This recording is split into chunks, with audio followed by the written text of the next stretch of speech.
Okay, tolega. So memberi salamata bira gise demnu yero demnu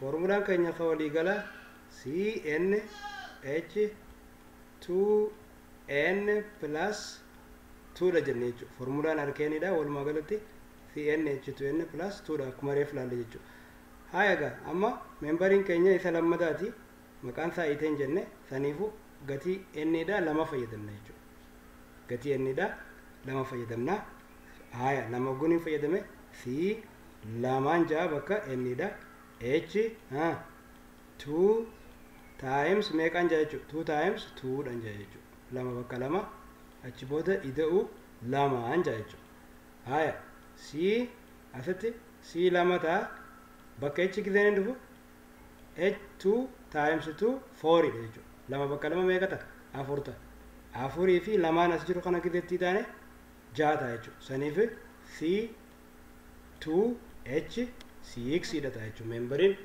alkeni da inni lamata sanamafu wal magalattu general formula alkeni da CnH2n plus 2 jamu kana fayyadamuudhaan jara hundaafu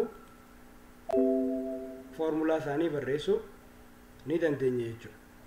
Haya memberii isa sadaffaa irra gizee dheeytan yeroo memberii isa sadaffaa irra gizee deemnu n keenya meeqa n is equals to 3 jechuudha. Haya formulaan keenya maal ture c dagatuun qabnu n h 2n plus 2 da ture jechuudha. Saniifuu c bakka n dha meeqa buufna ammantadha 3 c3 h 2 times 3 jenne plus 2 jenne jechuudha. Haala kanaan c 3 amma h as dhufna lama bakka 3 6 jaafi lamaan as jiru kana gidetti taane meeqa ta'a 8 ta'a jechuudha. Saniifuu c 3 h 8 da dhufa jechuudha. h 8 da dhufa.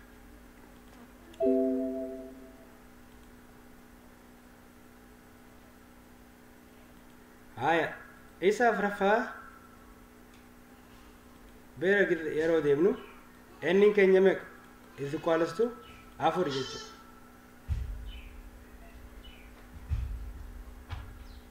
afur jechuudha. Saniifuu formulaan keenya maal ture CnH 2n plus 2 da ture jechuudha.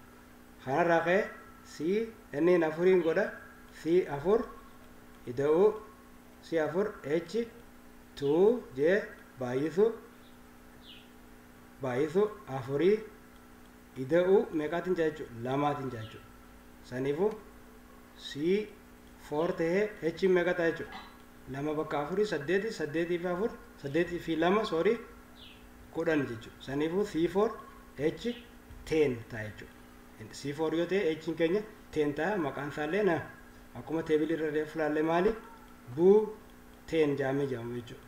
Haala wal fakkaataadhaan alkeenii hafan hundaafuu formulaa isaanii jeneraala kana fayyadamuudhaan formulaa isaanii akka barreessitan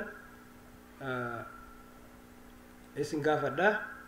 So barumsa keenya haaraan tanaa gabaabumatti kana fakkaata wal duraa duubaan isiniif dhiyaata koorsiin kun hordofuu qabdan jechuudha. Galatooma.